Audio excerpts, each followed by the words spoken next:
it's not moving. Maybe it's not even alive.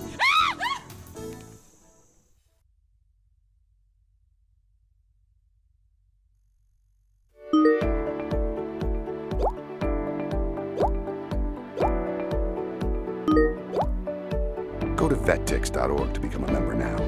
Vettix. Give something to those who gave.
Okay, good evening. I call to order a regular scheduled meeting July 11th, 2024. Francis, could I get a roll call, please? President Wells? Here. Commissioner Bianchi is absent. Commissioner Carlson? Here. Commissioner Cook? Here. Commissioner O'Malley? Yes, here. Okay, approval of minutes. I'll take a voice vote on this. June 27th, 2024, this is the Efficiency Committee meeting. June 27th, 2024, Committee of the Whole meeting. And June 27th, 2024, the regular scheduled meeting. All those in favor say aye. Aye. Anyone opposed? Okay, recognition of special guests. Oh, I'm sorry. Oh, I skipped that. Excuse me. This one I need a motion and a second on June 27th, 2024, the closed session meeting minutes. So moved. Second. Roll call on this one, please. Commissioner Carlson? Yes. Commissioner Cook? Yes. Commissioner O'Malley? Yes. President Wells? Yes. Okay, now we get to recognition of special guests. So the Kilty family, the foundation check presentation, and is it, who can help me? Scott can, Tom Scott? can, Yeah. I can, Yes. everyone can. Okay. Scott, go ahead. My story was, Sure. You, Introduce him and you then want to we can introduce start. them or talk Introduce about him. a little about the foundation and then? I can, I got some, I'll just get them talking. yeah, sure. Come on up. Okay, Jim, come on up. Everyone. Well, you guys might come up with me too. Oh, good. We'll let the special guest go. I like the license plate. Yeah. That's really cool. That's from the Audi. That's really neat. I'm Jim Kilty. This is my son Sean. This is my daughter-in-law Lauren. And the son Kyle could not make it here tonight. And their younger brother.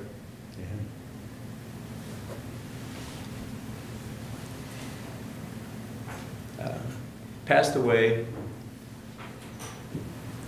almost a year and a half ago, March of 2023. His name's Cole. And so, Cole, it's a trite phrase when you say somebody's unique, because everybody's unique, right? We all know that. But Cole was unique, and he always had a grin on his face, and he's running around the neighborhood, and most of the time, the neighbors will tell you the grin was because he was up to something, and usually it was up to sports. And it all started right here. At age 5, indoor soccer at the Pavilion, and he enjoyed that. And then he went on to t-ball, and then he just followed the progression of soccer, and then baseball, and then inline, and then basketball, and then football when he was eligible. He was just always. He really took a liking to inline, and he was always in the rink over there by me, just skating by himself and just hitting the ball around and getting better and better. And we lived right by Fountain Square, so he was always out there with a chipping wedge when he's 8 years old, and just like practicing his chipping in the Fountain Square open area, right? And he went on. It all developed with Elk Grove Park District, and that's how it all started. And their great sports program, and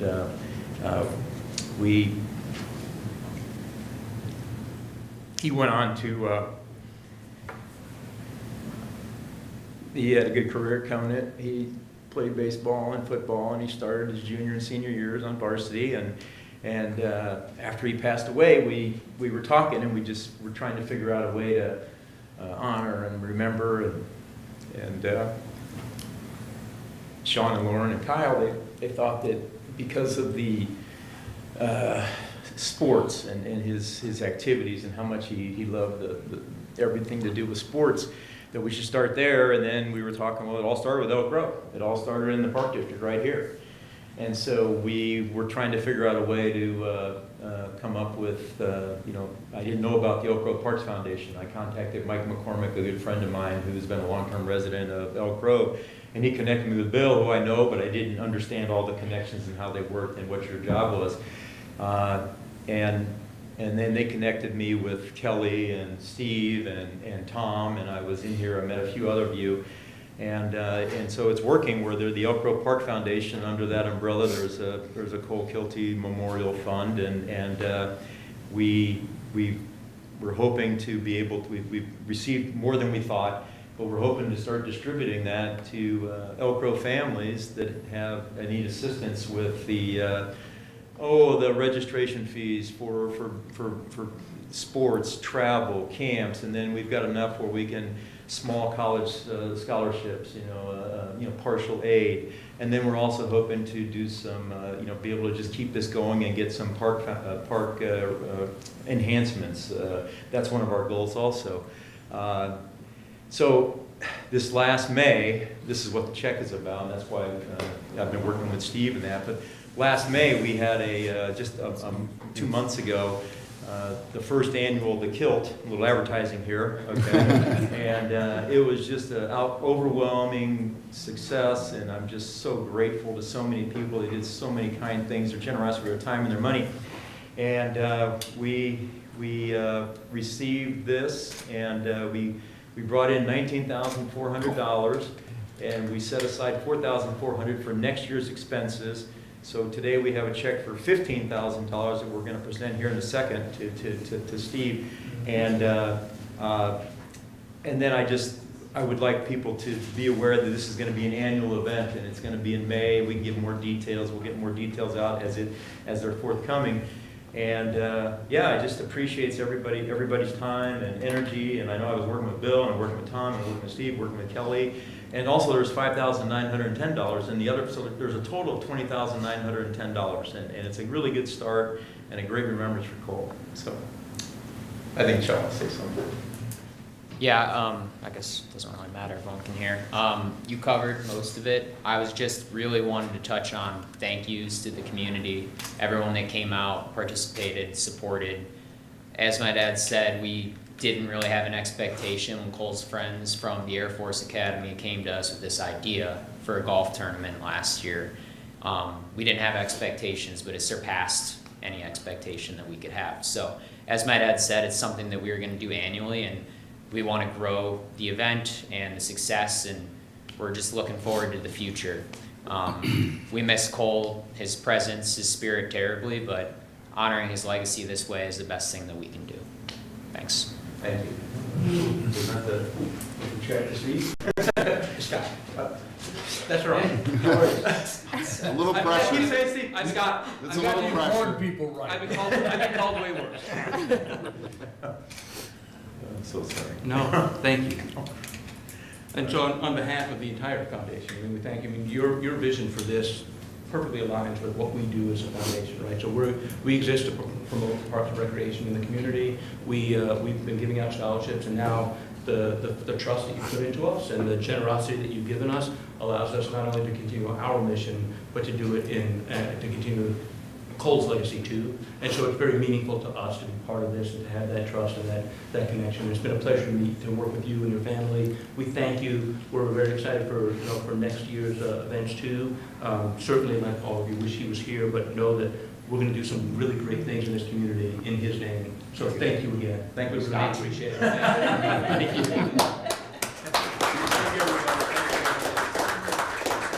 Okay, Scott, talk a minute about the restricted fund, because I think if anybody out there is watching this, we want to make sure that they feel comfortable coming to the Parks Foundation. That, you know, board members, even Parks Foundation board members, can't authorize any spending of a restricted fund. So when the Kilty family comes in honor of their son or brother, they control who's gonna get the money. I mean, if we approach them and say, hey, here's a needy family, here's something that we were thinking about, we just can't do it. It's the individual that gets to choose along with us. And I think that's important to know for anybody else that wants to come to the Parks Foundation and create that.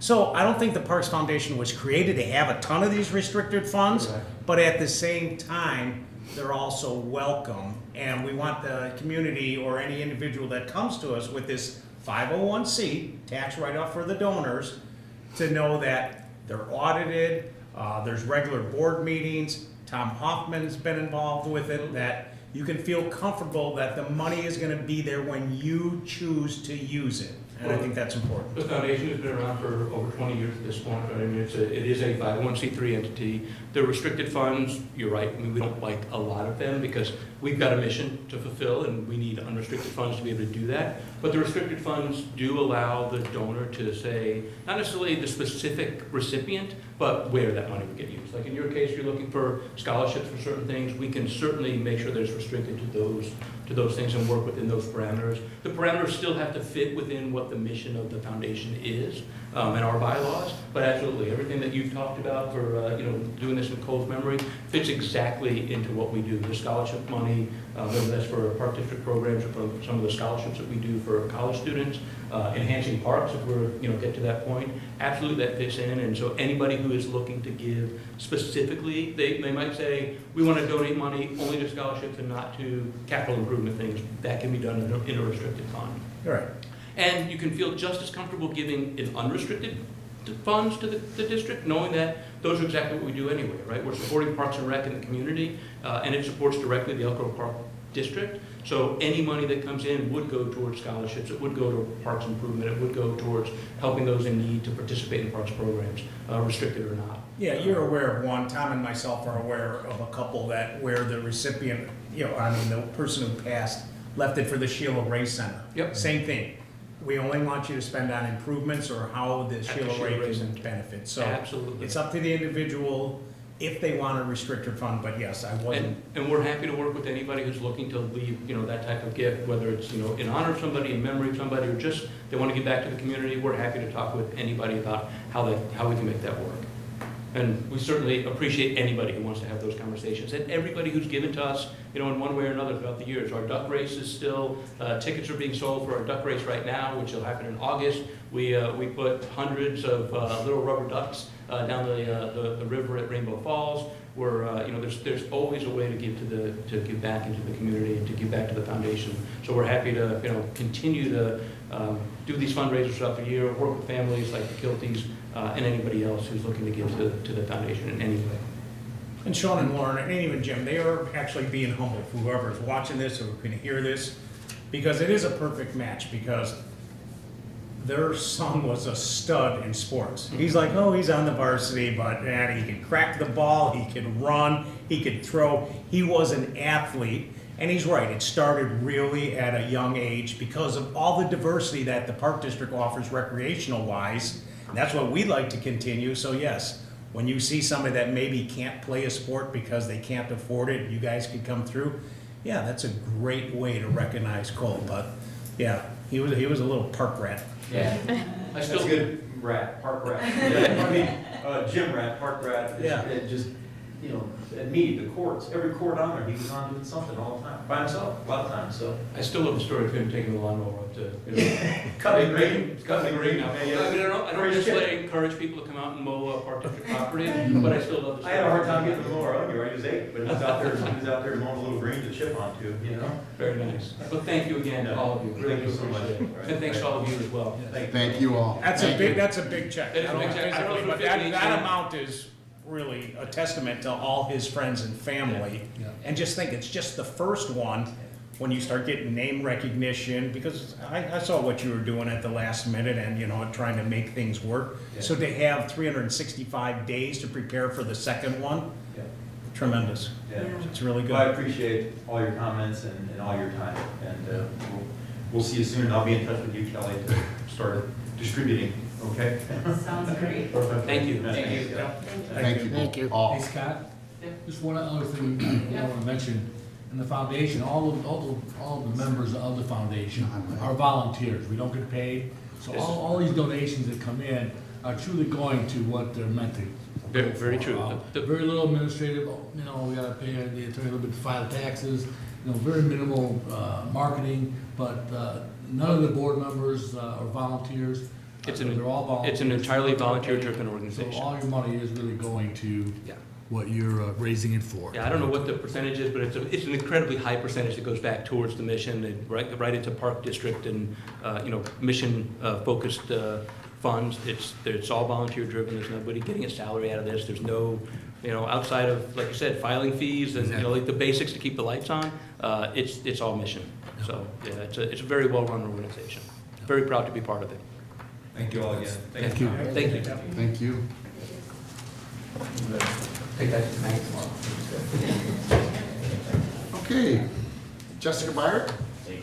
We have Jessica Byard here, dance supervisor of the Ignite Dance Company.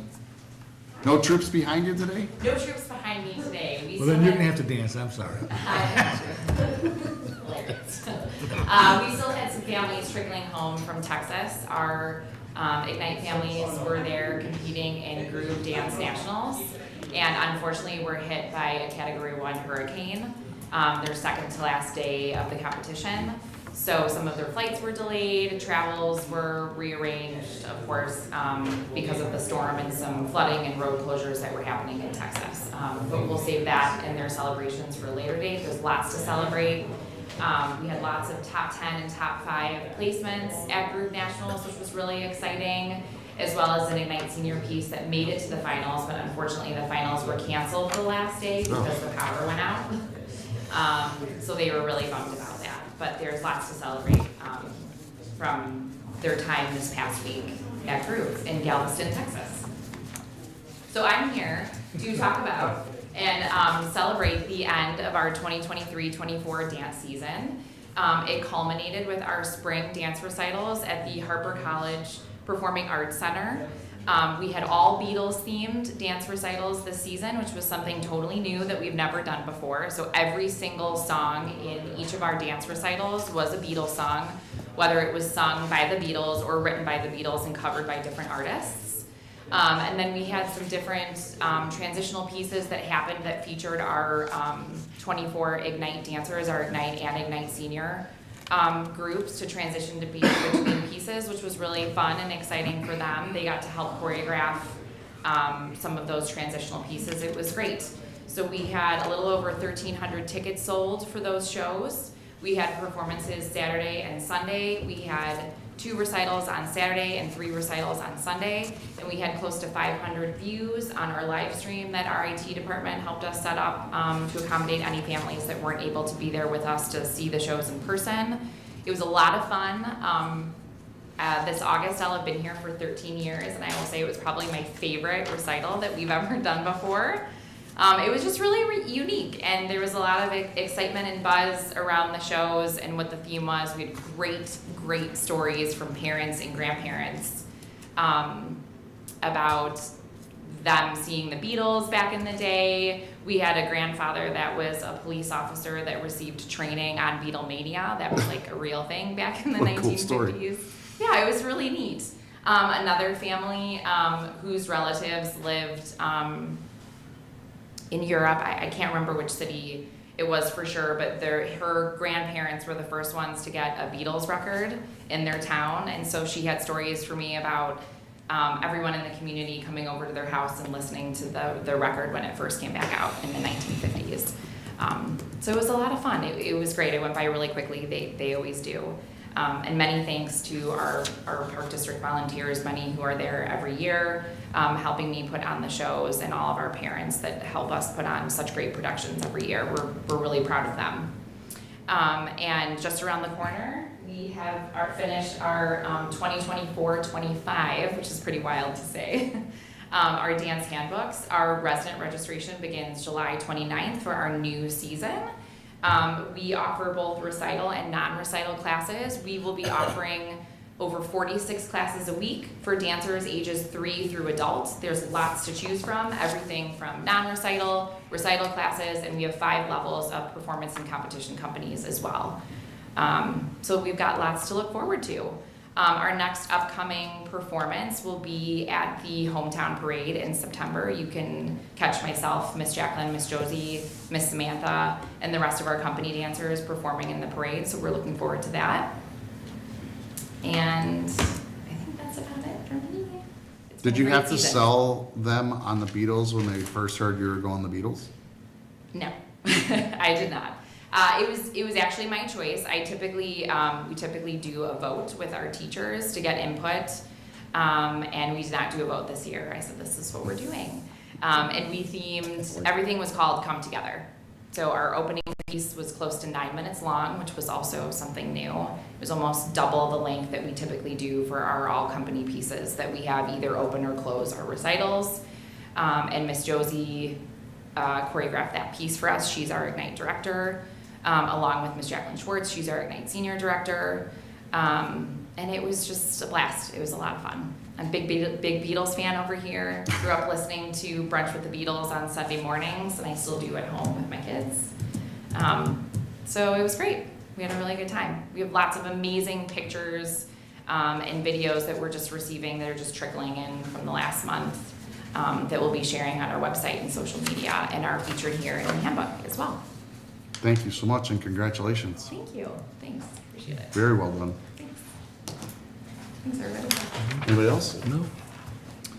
Okay, public communication, any comments from the audience? Okay, hearing, seeing none.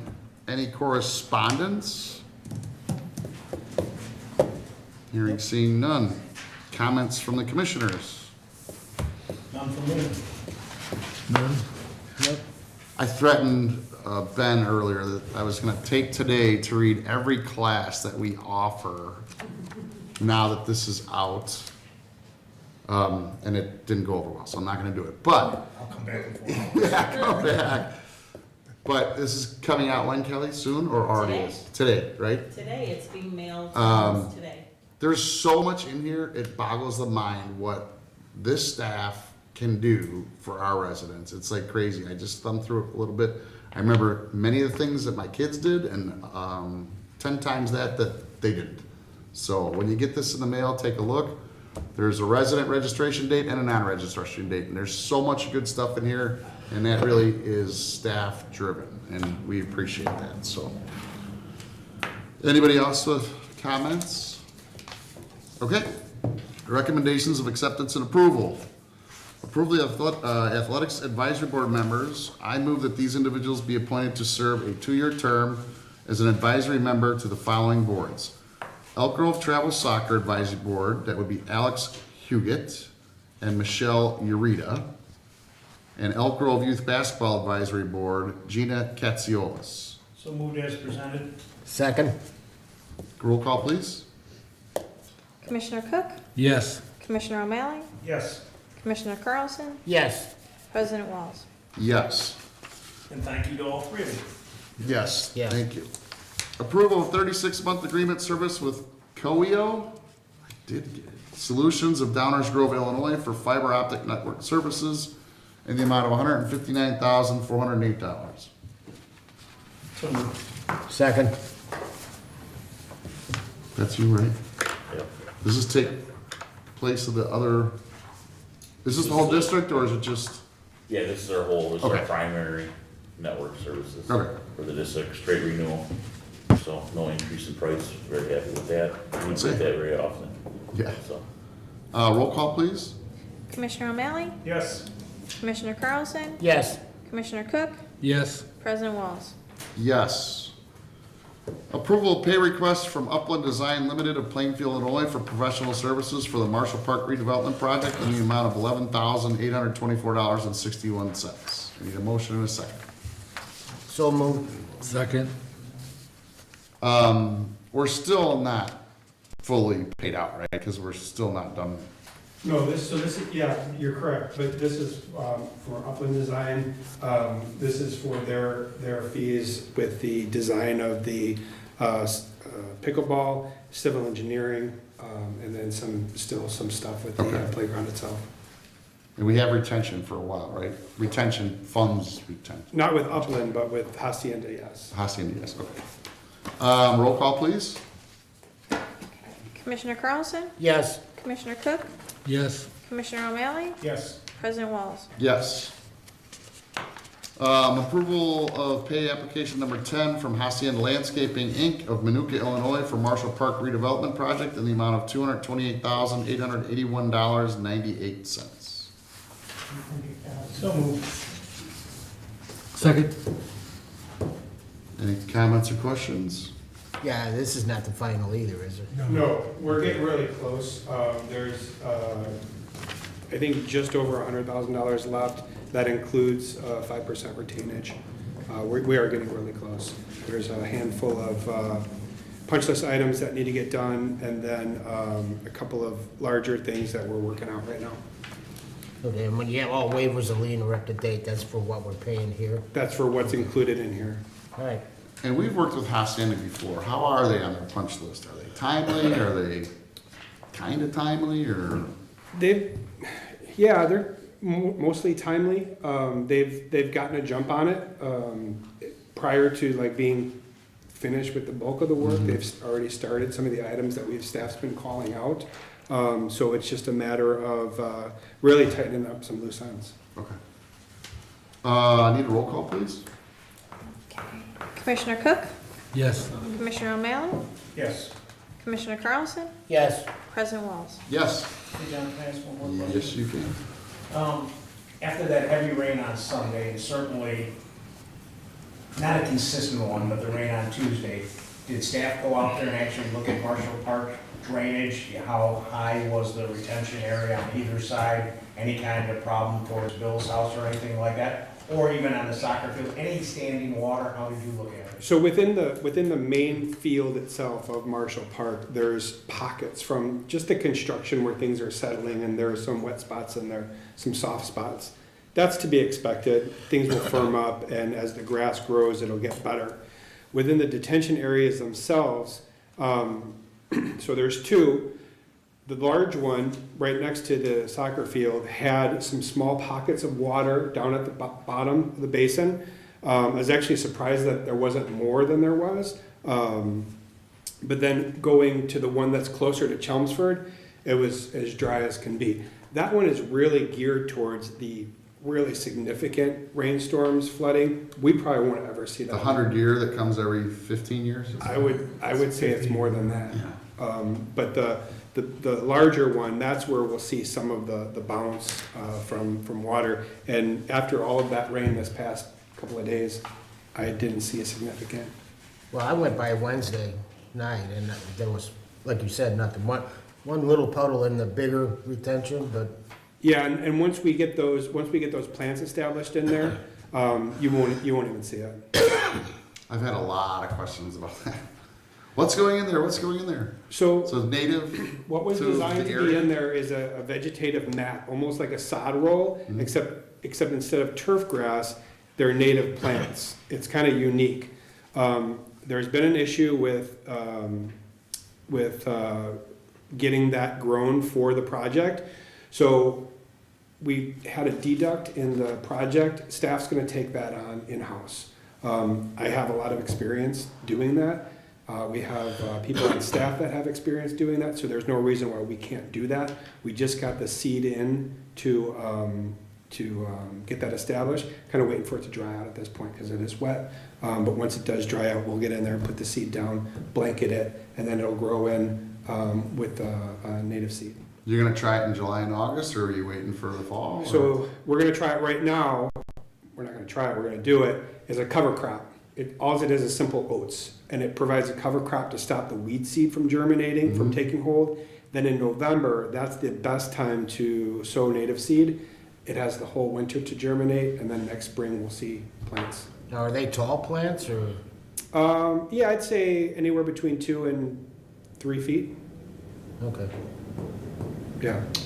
Nice. And is that considered then the butterfly garden? Yes. Those type of plantings will attract the butterflies? The butterflies, the pollinators, all the native habitat.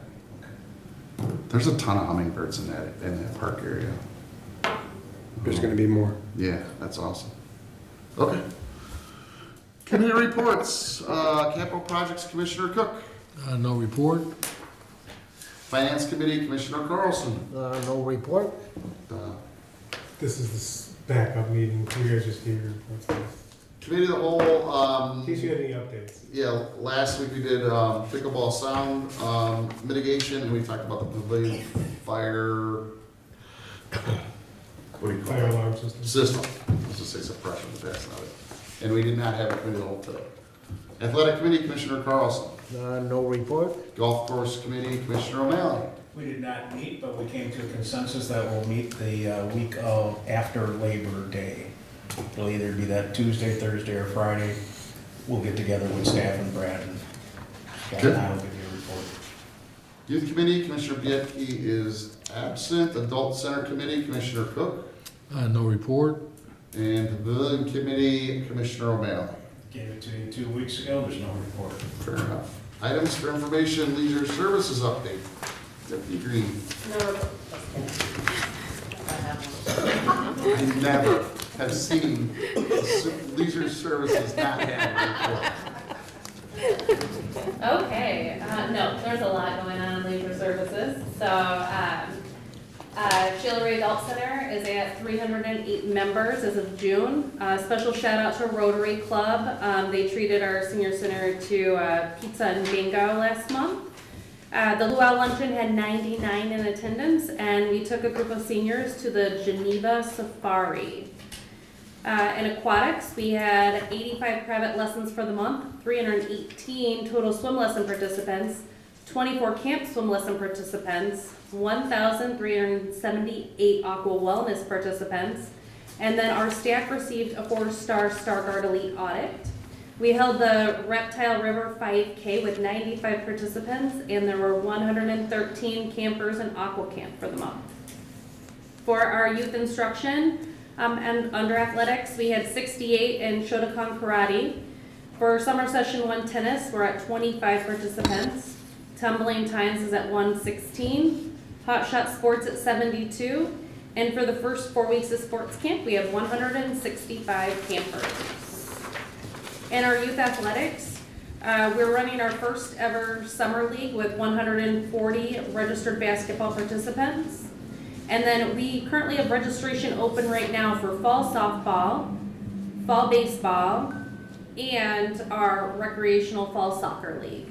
For travel soccer, we are currently registering our athletes, and we're expecting upwards of 230 players this year. And tackle football is at really high numbers with 120 players, which is 30 more than last season. For Audubon Skate Park, skate camp is in full swing. We had 25 campers in June. For cultural arts, our summer music classes are underway with 24 total participants in piano, guitar, and drums. For our summer theater camp, we're at 45 campers. We actually took above the normal maximum of 40, and there were still some on the wait list. They're going to be performing Alice in Wonderland here in 2 weeks. And then art camp is averaging 27 campers per week. Skip dance, because Jessica just gave a really great update on that. Early childhood, we serviced 350 campers in the month of June, and preschool registration is at 123 for the 24-25 school year. In fitness, our Group X numbers were at 1,664 for the month. Personal training was at 144 sessions. Open gym was at 462 drop-ins, and rejuvenation tracked 1,605 uses. We also had our summer pass sale end, and we sold a total of 155 this year compared to 114 last year. For Pirates Cove admissions in the month of June, our daily admissions were at 5,004, and our pass visits were at 344 for the month. Rainbow Falls, our daily admissions were at 19,934 daily admissions and 4,653 pass visits for the month. Rentals is continuing to increase with 189 total rentals for the month of June, and there were 19 catch corner bookings for the month. For our school care programs, which is mostly camp right now, Camp Explorer had 93 campers for the month of June. Camp Voyager had 184. New this year, we launched a summer scene camp. It's really targeted for our 11 and 12-year-old age groups, and we had 65 campers in that camp in the month of June. Kids Club registration is also open for the 24-25 school year. Some of our upcoming events that I just want to make everyone aware of. July 12th, we have our movie in the park. It'll be Wonka, showing at 8 p.m. at the Pavilion Field. July 14th is Play Picnic Party from noon to 4 at the Pavilion Grounds. This is a free event for everyone. July 17th, Art at the Park from 3 to 5 p.m. at Marsh Park. Again, another free event. July 19th is our Summer Blast Pool Night for teens from 8:15 to 10:15 p.m. at Rainbow Falls. This is for grades 6 through 11. Again, this is a free event. July 24th and 25th, we have our Alice in Wonderland Junior production. Both nights the show's at 6 p.m. at Elk Grove High School. Tickets are required for this event and can be purchased online or at the front desk. July 25th is our Christmas in July event from noon to 4 at Pavilion Aquatic Center. It is for all ages and is free. July 26th, another movie in the park. The movie will be Trolls Band Together at 8 p.m. at Pavilion Fields for free. July 24th, Art at the Park, 1 to 3 at Carson Park. And July 31st, Art at the Park from 3 to 5 at Clark Park, both free. And that concludes my report. Any questions? Oh wait, nope, I have one more thing. So, I forgot, it wasn't in my other report. So, during the Pavilion Committee meeting, the blood pressure machine came up as a topic of conversation. Mike Delgado did some research, and I will have a memo for the board. They just got this info to me today, though, but I wanted to at least get it in your head so you could start thinking. It was asked for him to do some research to see what the cost would be to replace the machine this year, not wait until next budget season. He did come back with 4 different quotes on different blood pressure machines, and the quotes are anywhere from $4,000 to $8,000 to purchase one of the units. So I can have a memo at the next board meeting to present. Now that's the end of my report, for real. Okay. Parks and Planning update, Mark Kosbeck. Last week, 2 weeks ago, there was a pipe that burst at the pavilion, causing significant water damage. We're working on getting the repairs done. The initial cleanup happened really quick. We're just working with the insurance company to get the rest of the area cleaned up and restored. Newberry Park and Clark Park playgrounds are scheduled to be renovated this month.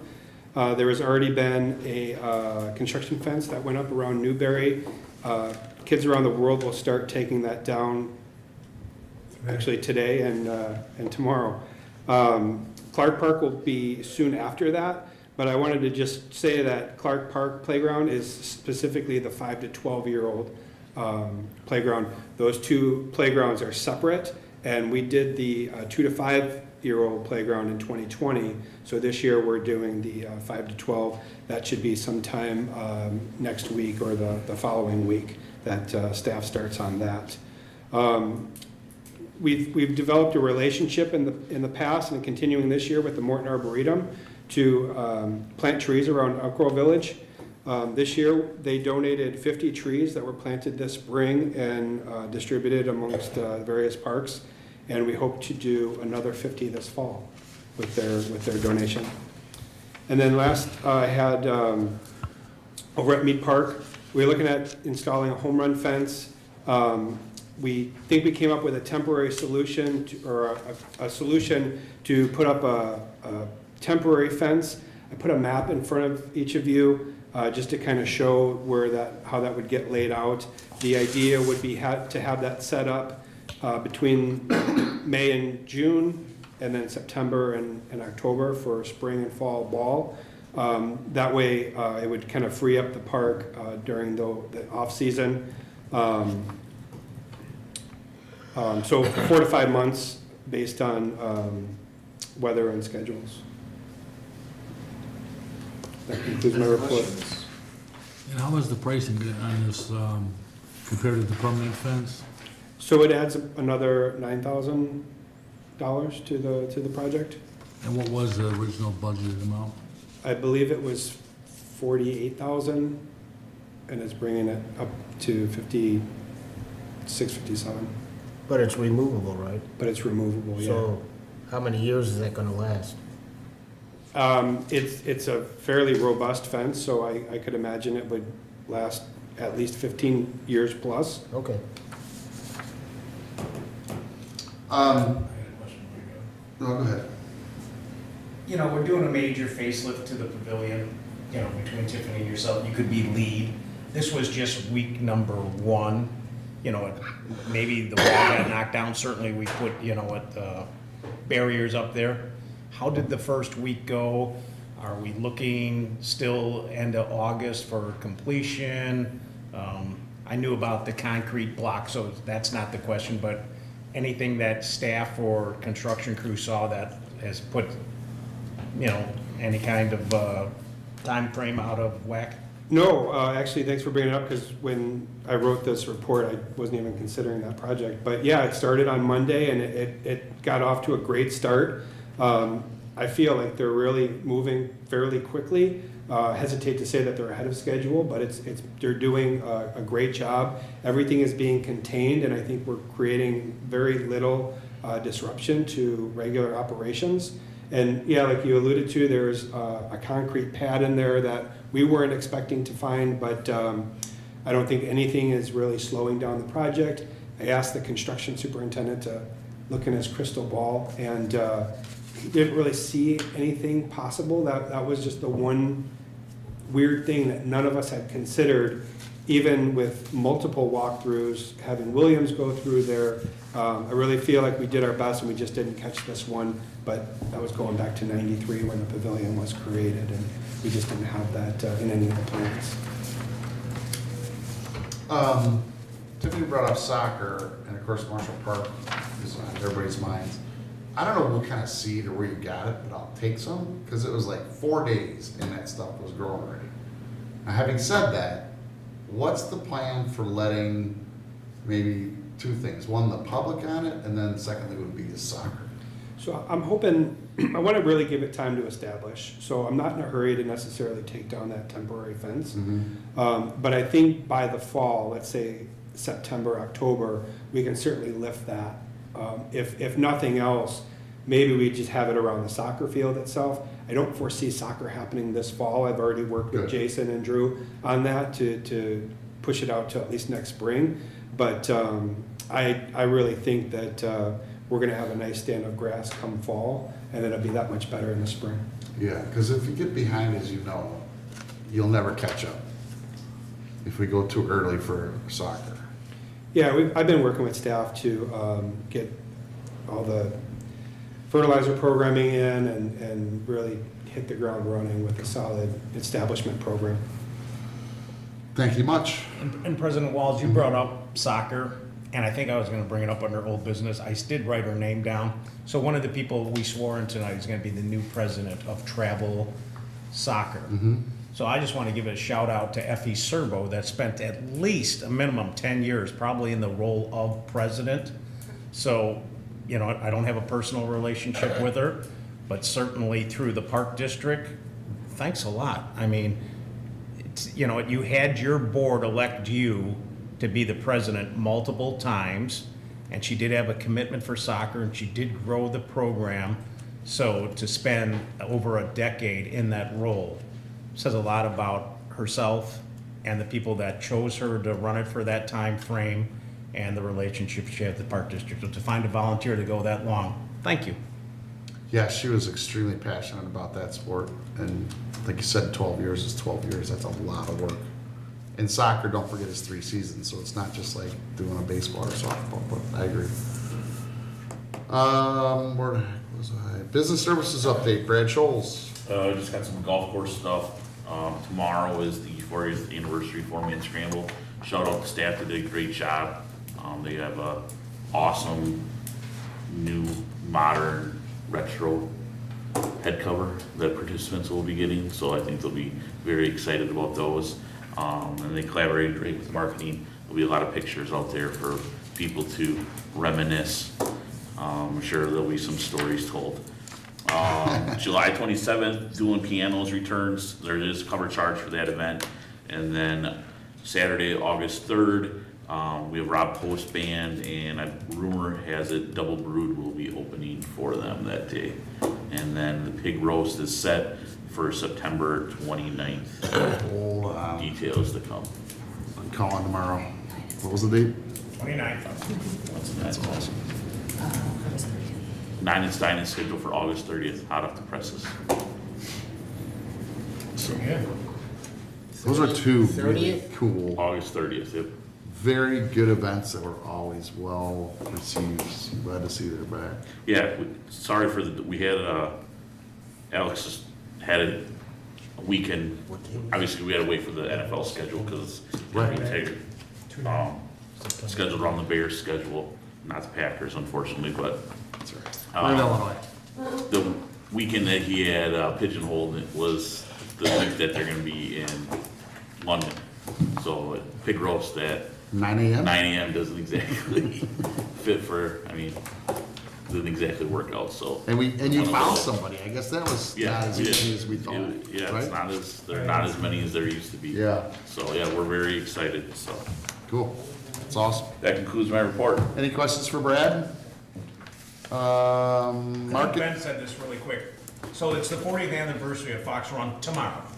So today is July 11th, so if anybody's watching this, yeah, it's July 12th. Can anybody stop up there and have a beer even though they didn't golf? I'm assuming yes, if somebody wants to go in there. Or do you think it's gonna be segregated where you needed a wristband or staff can't differentiate who paid, who didn't? Because people have asked this question. I don't think you'll have a problem going in. I know there is dinner. I don't think anybody's trying to included scam a beer or a sandwich, but they want to be a part of it, but they didn't want to be a part of the outing. Yes, I'm sure you can go up there and grab a beer. Okay. I knew I could. I was asking for It's other not a people. private event. Yeah, So, I yes. guess that's it. Okay. It'll be fine. You golfing, John? I am. Looking forward to it. Me too. Scotty, he's got the super team. I don't know anybody who's going to beat him. Yeah. Marketing communications update, Kelly Carbon. Okay. President Walz stole my thunder with the fall guide, but all the great information is in here for everybody. And it went to the post office today and will be delivered to homes starting tomorrow. So please take a look at that. So we've got all of our fall activities and events in there. Tiffany mentioned that we've got Play Picnic Party on Sunday, and I'd like to give a special thank you and shout out to our sponsors. We have 6 sponsors that are helping make this event possible, and being able for us to offer this for free is Elk Grove Bank and Trust, Portillo's, Elk Grove Veterinary Specialty and Emergency, Dick's Sporting Goods, Village Realty, and Williams Architects have all contributed sponsorship dollars toward this event, so we greatly appreciate that. Also wanted to make a mention that our website traffic exponentially increased in June, and we are attributing a lot of that traffic due to the Fox 32 Good Day Chicago show that took place there on June the 18th. So we've had a lot of traffic. It's more than doubled in June. So that's, it's great. And the other thing I wanted to mention was social media. If you're not following us, please follow us on Facebook, because you will find out the latest information on, you know, if things happen and, you know, a feature in one of our parks goes down, or there's a closure due to weather. We're really great about posting all of those things. And our social media engagement this past month was really centered around, most people were interested in talking about Marshall Park. That is no surprise, because it is just one of the best parks out there. And the last thing I wanted to talk about was our foundation. If you tuned in earlier tonight, you saw we had a donation, a very generous donation from the Cole Kilty Golf Outing. We also mentioned that the duck race is August 11th. There are multiple places that you can purchase duck tickets. They're $5, and you can buy them this weekend at Play Picnic Party, at the Pavilion, the Hattendorf, and also First American Bank on Meacham Road is also selling duck tickets. So if you're on the west side and you'd like to stop in the bank, you can buy a duck ticket at the bank. And then on August the 3rd, we have another very big fundraiser we're working with the village on, and that is from 12 to 5 at Microphone Brewery. So you can go on the Microphone Brewery website and register for that event, and the proceeds will be donated to scholarships. So from the youth committee as well as our Elk Grove Parks Foundation. So we really appreciate all of our local businesses helping and supporting. And if there's anybody watching tonight that would be interested in showcasing your business at any of our events, please feel free to reach out to the Park District and contact me. Any questions, comments? Okay.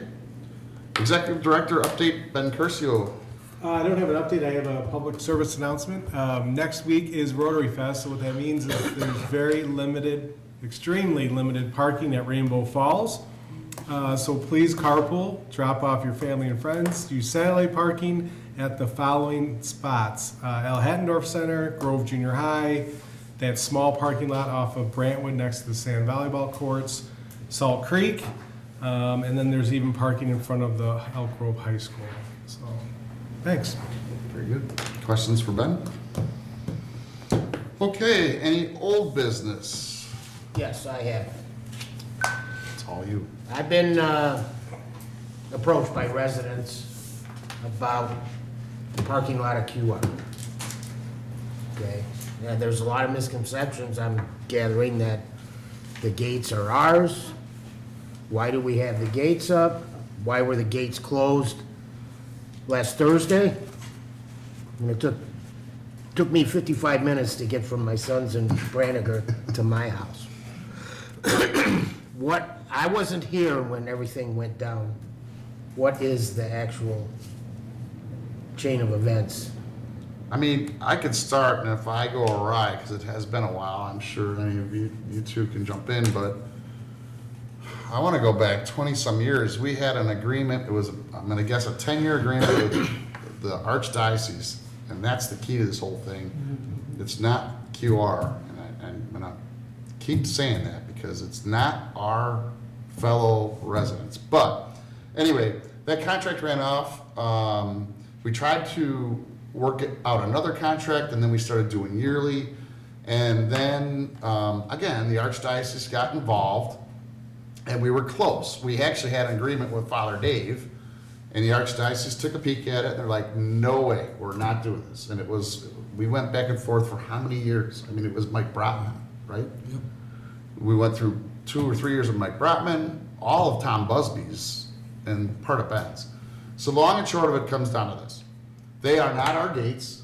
We would love to not see the gates up, because in my opinion, you're punishing a resident that could possibly be one of your parishioners, which I just, for life of me, don't understand it.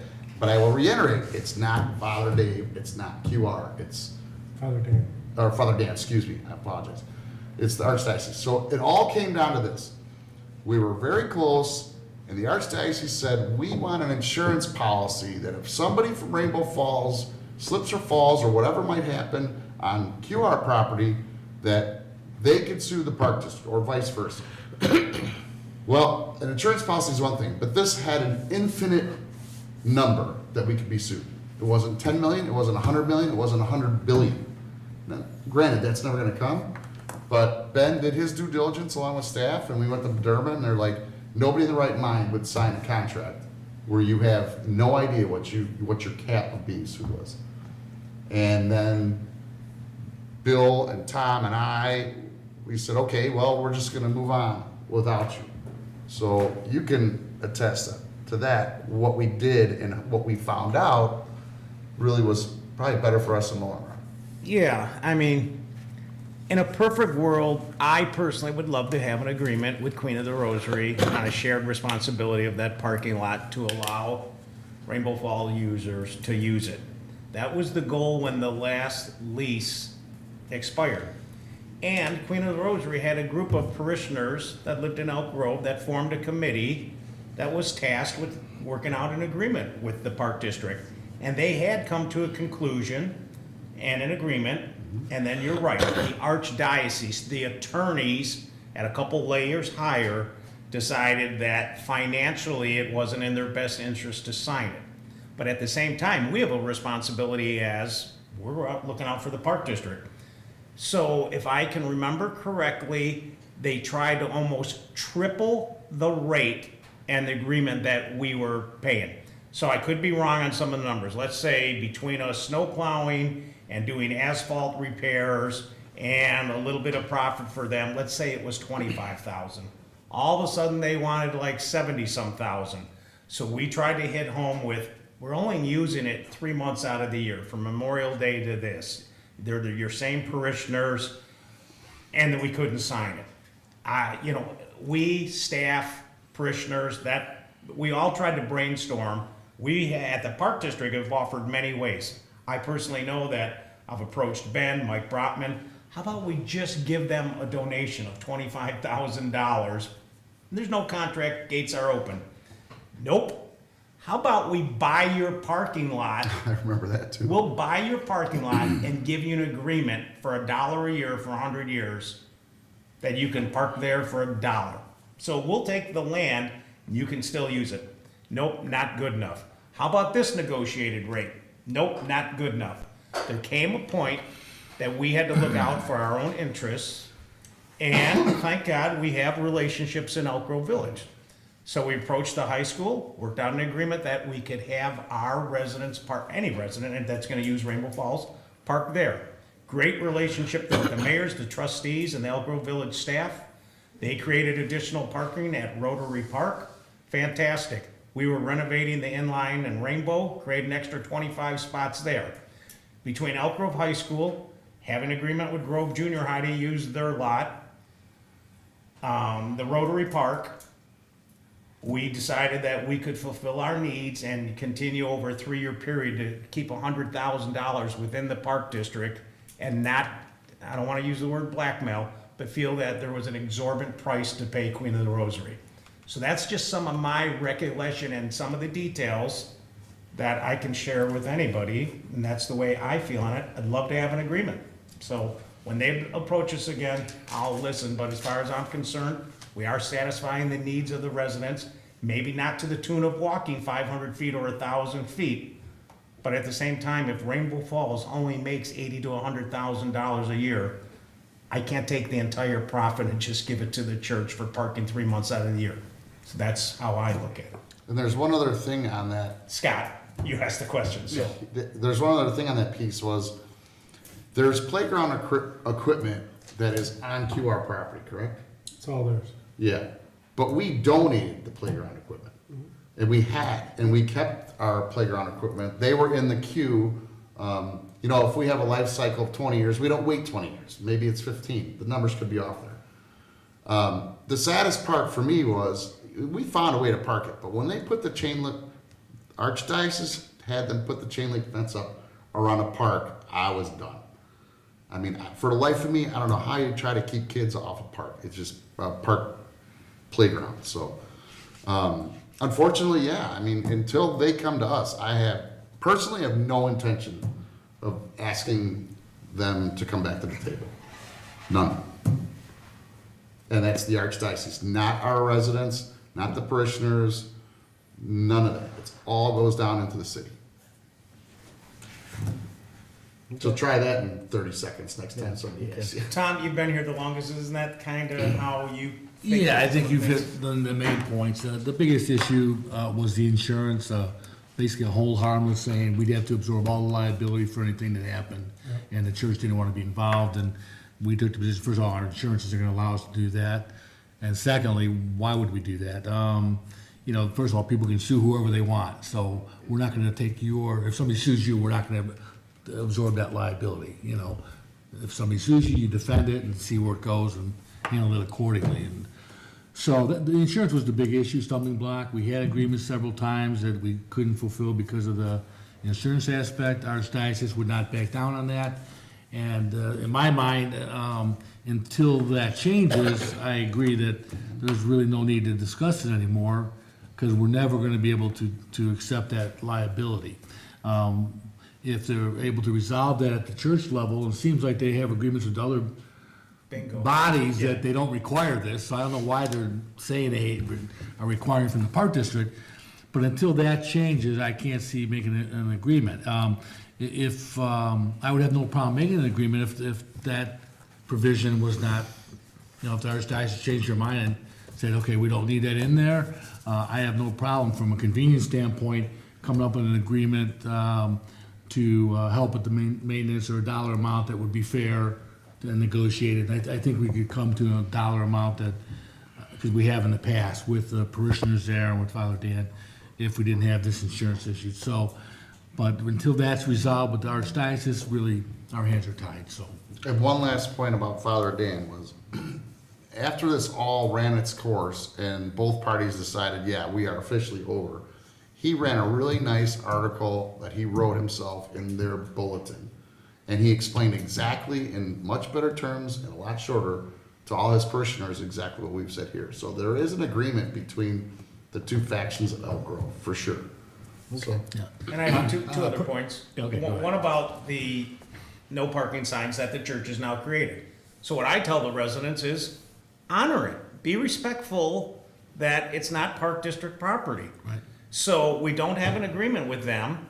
So if the Queen of the Rosary is telling you, please don't park here, you know what, we don't have an agreement, and there's no animosity, but they want to protect their parking lot from 1,000 different, you know, people coming there that day.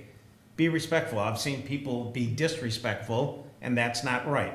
So if they end up towing your vehicle after they've told you they don't want you parking there, then that's on that individual that decides to park there. Don't cry to the church and don't cry to the park district. Just honor their request. We've told you some of the background. The second thing is, Tom's in the insurance industry, and I'm not over this 15 years that there's been a negotiated thing. I'm in the oil industry. So I'll rely on staff to do their due diligence. Then I'll rely on our legal team internally, which is Tom Hoffman, who then, in conjunction with staff and his legal services, working for multiple park districts, works with PDERMA, which is the agency that is a risk management, you know, looks at things. And if they say, no, don't sign this, I don't have to think too long to just be a no vote on any agreement. So it just stays no until the legal side says yes, and then I'll entertain, like Tom said, any dollar amount that we can negotiate that's fair to the church and fair to the Park District residents. Okay, so we're kind of asking residents not to, because they come around the other side. Well, they shouldn't, you know. In my mind, they shouldn't.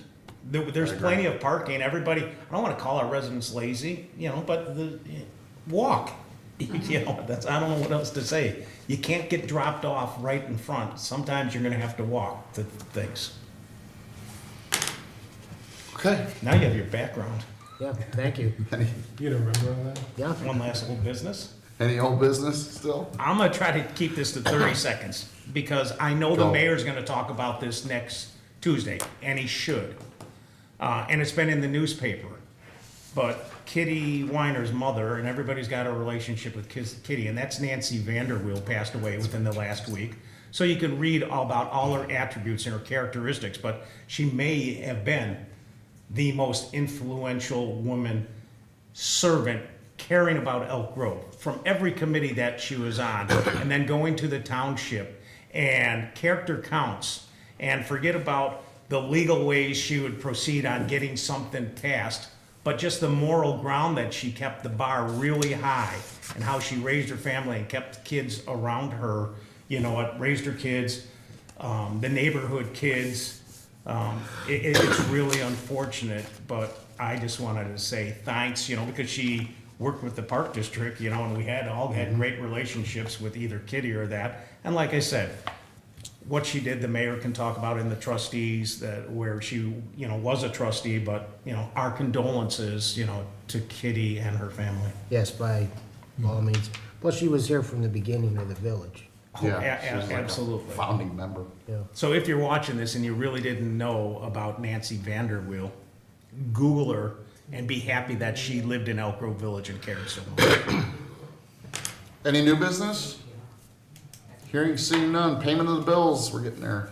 June 28th, 2024, in the amount of $176,214.10, and July 5th, 2024, in the amount of $187,325.42. So moved.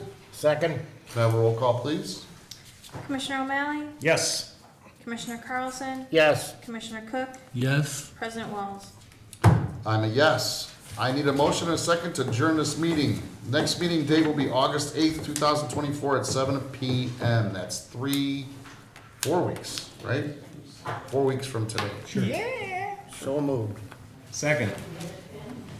Roll call, please. Commissioner Carlson? Yes. Commissioner Cook? Yes. Commissioner O'Malley? Oh, yeah, Francis. President Walls? Yes, this meeting is adjourned.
Davey knows a thing or two about getting results.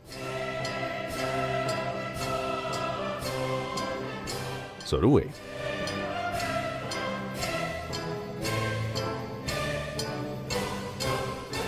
Elk Grove Village can help your business get big.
Fox Run Golf Links, a year-round facility featuring great food and fun.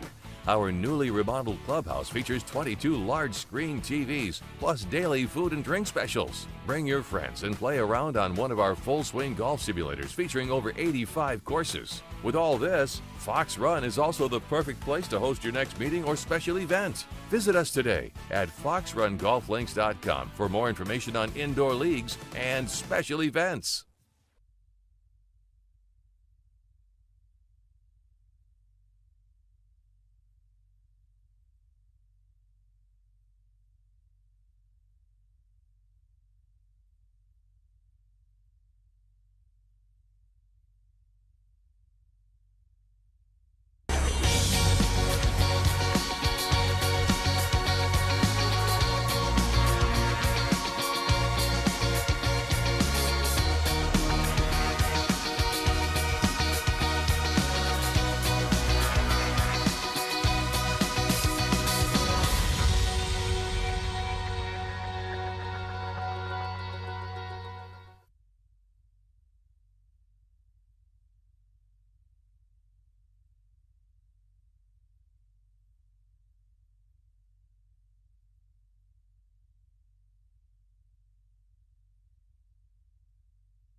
In these uncertain times, America needs a man whose very presence will instill confidence and commitment into this precious land.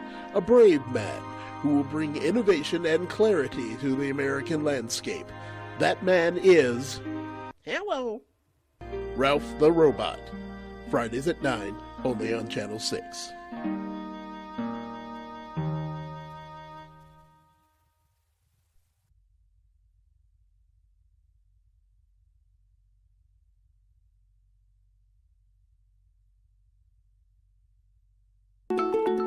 Elk Grove Village is home to the largest industrial park in the United States. It's a community of makers, companies that invent, design, manufacture. When your neighbors are makers, the supply chain gets shorter and profits grow. It's why businesses thrive here. Elk Grove Village. Makers want it.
Davey knows a thing or two about getting results.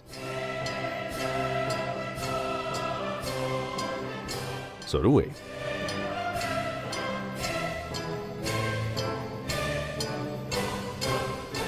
Elk Grove Village can help your business get big.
Fox Run Golf Links, a year-round facility featuring great food and fun.